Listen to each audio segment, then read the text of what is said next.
오늘 말씀은 일어나 베델로 올라가라, 일어나 베델로 올라가라 라는 말씀으로 여러분 말씀 전하겠습니다. 오늘도 여러분에게 시 한 편을 들려드리려고 합니다. 여러분 잘 알려진 시입니다.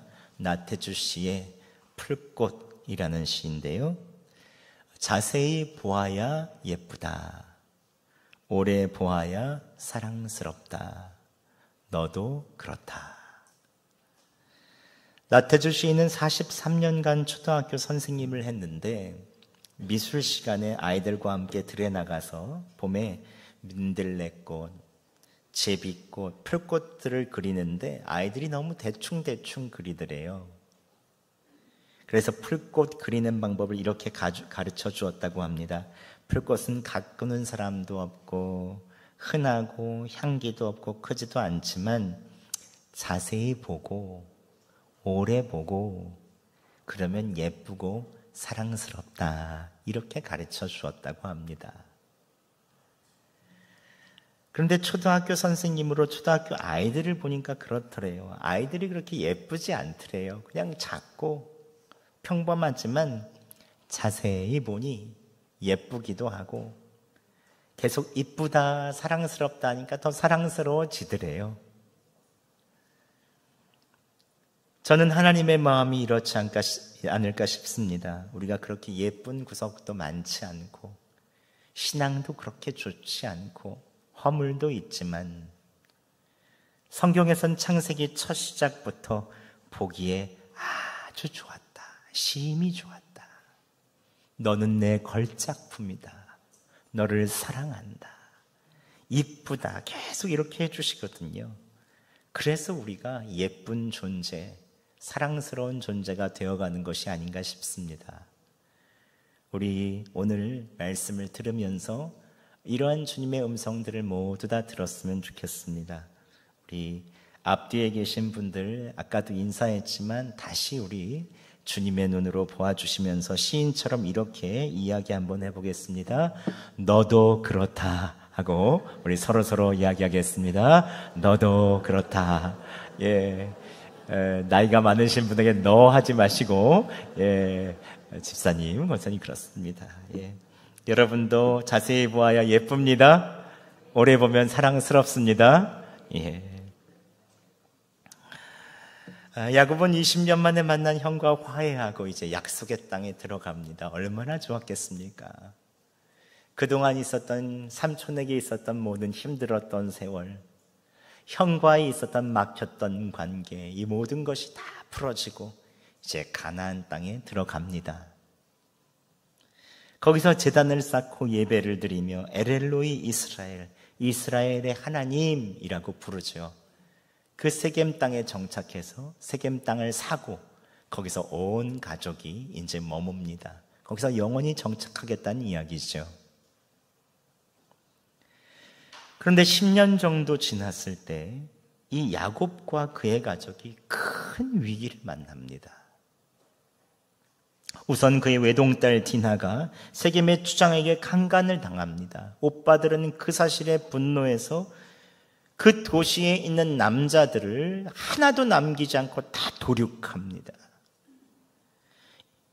이방인인 야곱의 가족들은 그 일로 인해 토착민들에게 미움을 사서 몰살당할 위기에 처합니다.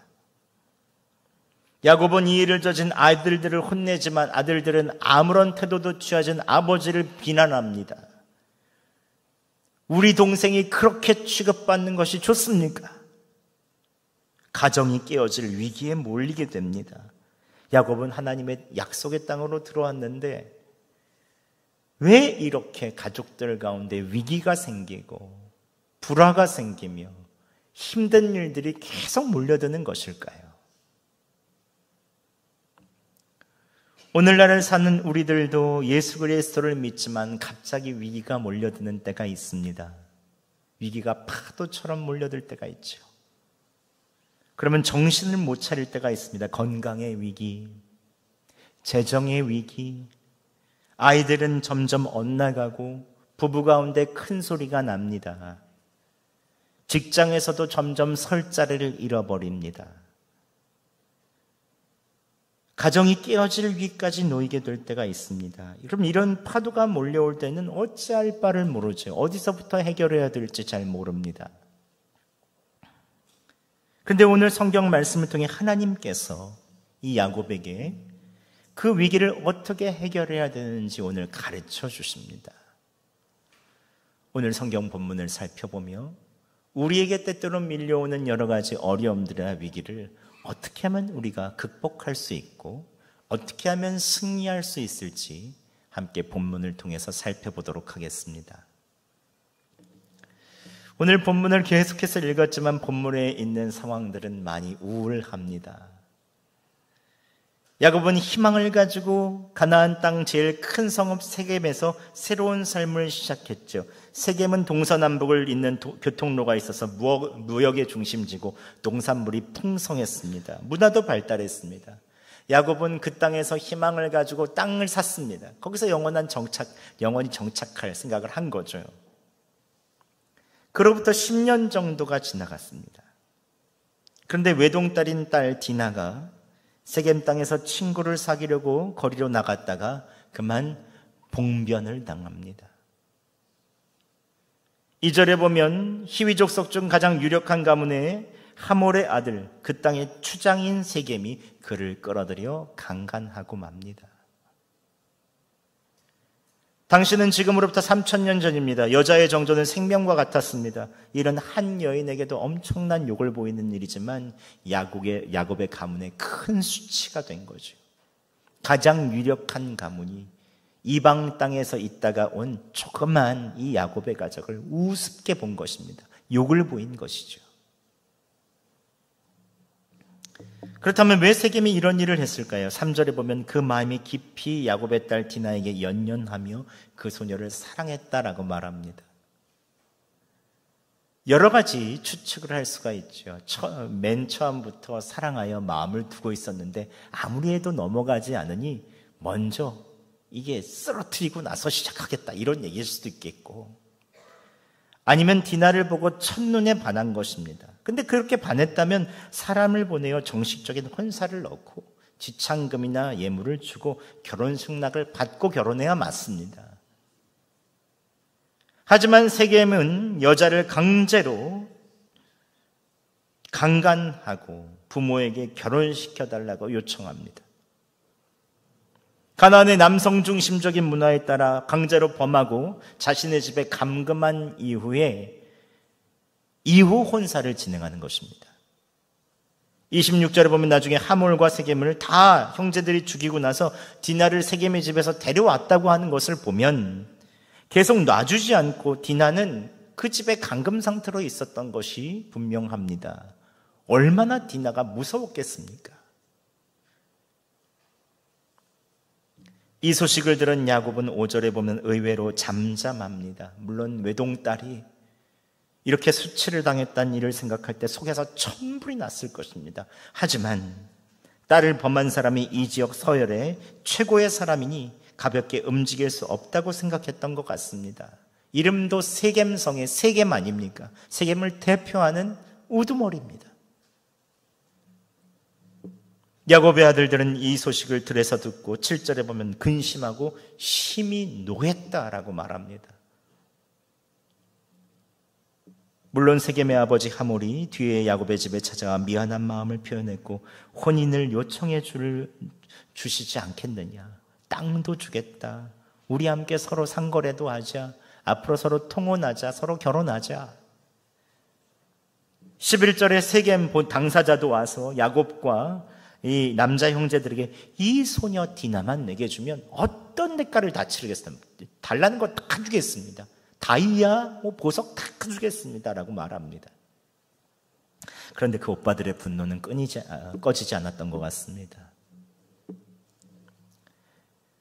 힘으로 전쟁을 하거나 복수하려면 질 게 뻔하니 야곱의 아들들은 세겜의 아버지 하몰과 세겜에게 할례받지 않는 민족과 결혼하는 것은 수치다. 먼저 할례를 받으시오. 그러면 우리 동생 주겠소 라고 얘기한 것입니다. 하몰과 추장은 세겜은 이 말을 좋게 여기고 디나와 결혼하기 위해서 성문에 서서 성남자들 모두에게 할례를 시킵니다. 설득합니다. 할례란 남성의 성기의 포삐를 잘라내는 수술, 포경수술이죠. 근데 여러분 한번 생각해 보시면 말이 할례지. 3000년 전에 할례는 모두 돌칼이나 부싯돌로 성경에 보면 포삐를 잘라낸 것을 볼 수 있습니다. 소독이라도 있겠습니까? 항생제가 있겠습니까? 봉합이라도 있겠습니까? 지금 시설 좋은 병원에서 수술을 해도 남자들 중에 무섭다고 안 하는 사람들이 있습니다. 하물며 한 도시에 수천 수만 명의 사람이 한꺼번에 돌칼로 수술했다? 얼마나 힘들겠습니까? 할례의 경험이 없던 세겜 사람들은 수술한 부위에 염증이 나고 고름이 나고 그 고통은 이루 말할 수가 없었을 것입니다. 그런데 모든 백성들이 할례를 받은 사흘 후 어떤 일이 벌어집니까? 함께 25절 말씀 저희가 봉독하도록 하겠습니다. 시작. 제3일에 아직 그들이 아파할 때에 야곱의 두 아들 디나의 오라버니 시므온과 레위가 각기 칼을 가지고 가서 몰래 그 성읍을 기습하여 그 모든 남자를 죽이고, 모든 사람들이 아파하는 그 순간 움직일 수 없으니 시므온과 레위가 칼을 가지고 성을 기습하여 모든 남자를 도륙합니다. 또 야곱의 다른 아들들은 양과 소와 나귀와 모든 가축과 재물들을 다 뺏고 부녀자들까지 다 뺏어서 옵니다. 그런데 한번 생각해 보세요. 다른 곳에서 20년을 살던 이민자의 아주 소수인 가족들이 그 본토에 와서 그것을 초토화시켰다고 한번 생각해 보시죠. 그것도 모자라 도시 남자들 다 죽이고 재물까지 뺏었으니 이게 얼마나 잔인한 일입니까? 예를 들어 다른 나라에서 이주해 온 한 가족이 이 여서동 일대의 남자들을 다 죽이고 모든 재물을 다 뺏고 포로로 잡아갔다면 우리나라가 가만히 있겠습니까? 대한민국이 가만히 있겠습니까? 순천에 살던 가족들, 전라남도 고흥, 광주, 목포 일대에 여수에 있는 모든 친척 가족들이 다 들고 일어나고 이민자 그 한 가족이 좀 가만두지 않겠죠. 계엄령을 선포해서 군대를 동원하든지 무슨 수를 써서라도 그 가족들을 몰살시킬 것입니다. 이게 지금 야곱의 가족들이 한 일입니다. 야곱은 이것이 얼마나 끔찍한 파장을 몰고 올지를 잘 압니다. 30절에 시므온과 레위에게 이제 너희 때문에 너희가 악취를 풍겼다. 너희 때문에 우리 가족들 다 몰살되게 생겼다. 멸망하게 생겼다라고 말합니다. 그런데 31절에 두 아들들은 뉘우치기커녕 아버지에게 대듭니다. 그들이 우리 누이를 창녀같이 대함이 옳습니까? 이 얼마나 큰 위기입니까? 하나밖에 없는 귀한 외동딸은 수치를 당했습니다. 온 가족은 생명이 멸망의 위기에 놓였습니다. 아버지 야곱과 아들 간에 큰 부딪힘과 불화가 생겼습니다. 그렇다면 왜 이렇게 야곱의 집안에 큰 위기가 생긴 것입니까? 무엇부터 해결해야 되고 어디서부터 손을 대야 되고 어디서부터 해결해야 되는 것입니까? 야곱이 이렇게 큰 위기를 만났을 때 하나님께서 나타나 말씀하십니다. 함께 35장 1절 말씀 저희가 봉독하겠습니다. 시작. 하나님이 야곱에게 이르시되 일어나 베델로 올라가서 거기 거주하며 내가 내 형 에서의 낯을 피하여 도망하던 때에 내게 나타났던 하나님께 거기서 제단을 쌓으라 하신지라. 아멘. 하나님께서 오늘 야곱에게 일어나 어디로 올라가라고 하십니까? 베델입니다. 베델은 어디입니까? 야곱이 형을 피해 도망갈 때 하나님께서 만나주셨던 장소죠. 하늘에서 땅까지 사닥다리가 있어서 천사들이 오르락내리는 하나님과 이 땅, 하늘과 땅이 소통하는 장소, 하나님이 계신 장소, 다시 돌아올 때까지 내가 너와 함께하고 너를 지키시겠다고 하나님께서 야곱에게 약속한 장소입니다. 야곱도 하나님께 약속했죠. 내가 다시 이 땅으로 돌아오게 하면 이곳에서 하나님께 예배하고 이곳에 거주하며 하나님께 내가 11조를 드리겠습니다. 선한 곳이 바로 이 베델입니다. 베델은 하나님과 야곱의 언약의 장소이며 하나님의 임재의 장소이며 예배의 장소고 하늘과 땅이 이어진 장소입니다. 돌아오면 야곱이 살겠다고 한 언약의 장소입니다. 그런데 돌아온 야곱은 어디에 살았습니까? 베델이 아니라 세겜에 살았습니다. 척박한 베델보다 풍요로운 풍요로운 세겜. 겉보기에도 세겜은 교통의 요지에 있어서 문화적으로도 번화했고 경제적으로 살기 좋았습니다. 척박하고 아무것도 없는 베델보다 훨씬 더 좋은 장소였습니다. 땅까지 거기에 사서 영원히 거기에 거주하려고 했습니다. 그 약속을 야곱이 알고 있는데도 세겜에서 사는 것입니다. 세겜은 약속의 장소가 아닙니다. 하나님 계신 곳이 아닙니다. 사람이 보기에 좋아도 하나님이 원하시는 곳이 아닙니다. 세겜은 하나님의 보호가 없는 곳입니다. 야곱은 결국 모든 것을 잃어버릴 뿐만 아니라 온 가족이 죽을 위기에 빠집니다. 하나님께서는 오늘 세겜에서 일어나 야곱에게 베델로 가라라고 말씀하십니다. 언약의 장소, 예배의 장소, 하늘과 땅을 이어놓은 소통의 장소, 내가 너를 보호할 수 있는 그 장소, 하나님을 경외하는 사람이 살아야 하는 장소, 그 장소로 올라가라고 말씀하시는 것입니다. 여기서 알 수 있는 첫 번째, 파도처럼 위기가 몰려올 때 주시는 첫 번째 교훈은 무엇입니까? 일어나 베델로 올라가야 합니다. 베델은 베트, 집, 엘, 하나님, 하나님의 집이죠. 오늘날 그리스도인들 중에서 야곱처럼 세겜에 머무르려고 하는 사람들이 있습니다. 예수를 믿어도 너무 빠지면 안 돼. 적당히 믿어야 돼. 내가 하나님 안에 믿음으로 살면 손해가 난다는 생각을 하는 사람들이 있습니다. 베델에서 하나님 안에서 하는 것이 하나님께는 유익이겠지만 나에게는 손해다라고 생각하는 사람들이 있습니다. 그런데 이게 얼마나 어리석은 생각입니까? 결국 적당히 믿다가 예수님과 상관없이 살다가 삶의 위기를 만나면 수치를 당해도 대처할 수 있는 힘이 없는 것입니다.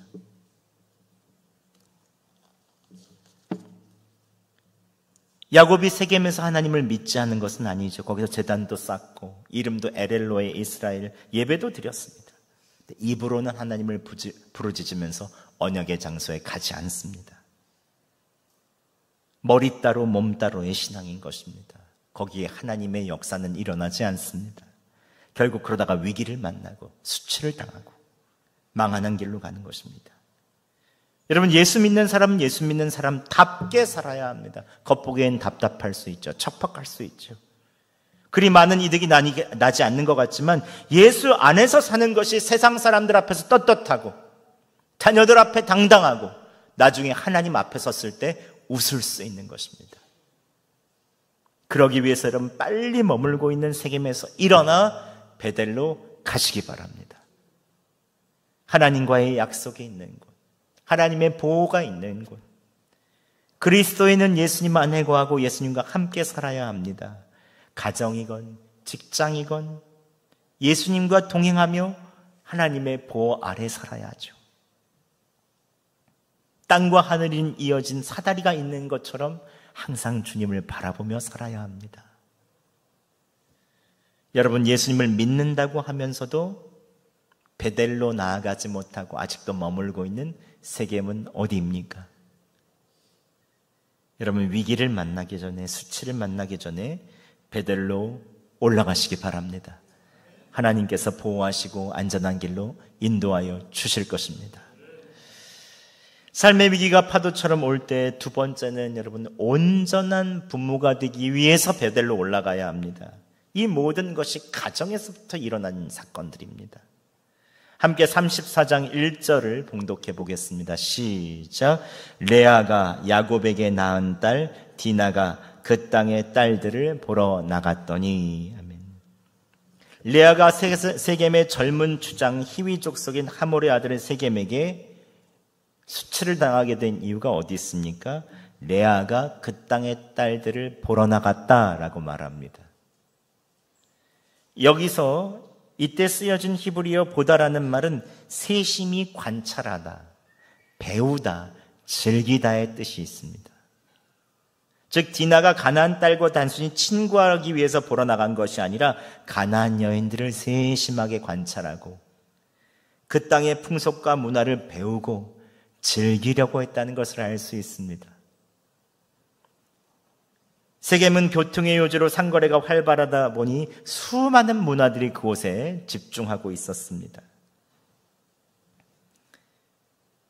또한 그 문화에 물들 수밖에 없는 것이죠. 1절에 디나를 소개할 때 또 이렇게 소개합니다. 레아가 야곱에게 낳은 딸 디나라고 소개합니다. 왜 이렇게 소개합니까? 그냥 야곱의 딸 디나라고 하면 되지 않습니까? 꼭 레아가 야곱에게 낳은 딸 디나라고 합니다. 여러분, 야곱에게 사랑받는 아내는 누굽니까? 레아가 아니라 라헬입니다. 사랑받지 못하는 어머니에게서 태어난 디나, 사랑받지 못하는 여인 어머니를 보면서 많이 속상했을 것입니다. 그 안에 은근한 열등감도 있었을 것입니다. 또한 예쁘고 아버지에게 사랑받는 그 엄마가 부러웠을 것입니다. 사춘기 때 방황도 했겠지요. 그래서 라헬처럼 예쁘게 하기 위해서 그 땅 여인들을 자세히 들여다보고 배우고 즐깁니다. 오늘날처럼 대도시 클럽 가서 밤새도록 춤추고 문화를 즐기고 있었겠지요. 그러다가 결국 어려운 일을 당하게 된 것입니다. 그런데 무엇보다도 디나가 세겜의 문화를 관찰하고 배우고 즐겼던 이유는 부모인 야곱이 베델이 아닌 세겜에 머물렀기 때문입니다. 약속의 자손으로 하나님을 경외한다고는 하지만 부모가 세겜에서 적당히 하나님을 믿는 것을 보니 그의 딸, 그의 아들도 적당히 하나님을 경외하는 것입니다. 부모로부터 배운 신앙을 그대로 삶에서 행하는 거죠. 이번에 교회의 미래를 예측하는 한국교회 트렌드 2024가 출간되었습니다. 거기에는 청소년의 신앙생활에 가장 큰 영향을 준 사람이 누구인지를 물었습니다. 그런데 2019년의 1위는 어머니였고요. 2위는 목회자, 그리고 3위가 아버지, 그리고 교회 친구, 등등등 교회 선생님이 있었습니다. 그런데 2021년에 의미 있는 변화가 나타났다고 합니다. 여전히 1위는 어머니인데 2위가 아버지로 바뀌었습니다. 3위가 목회자가 됐습니다. 즉 목회자의 아버지가 코로나 이후에 순위가 바뀐 것입니다. 즉 코로나 팬데믹 시기를 보내면서 청소년 신앙 형성의 부모의 영향력은 목회자의 영향력을 능가하게 된 것입니다. 이것은 꼭 주목해 봐야 될 부분입니다. 또 2019년까지 신앙 성장에 가장 도움을 주는 활동이 가정예배가 8%였습니다. 다음 표 좀 보여주세요.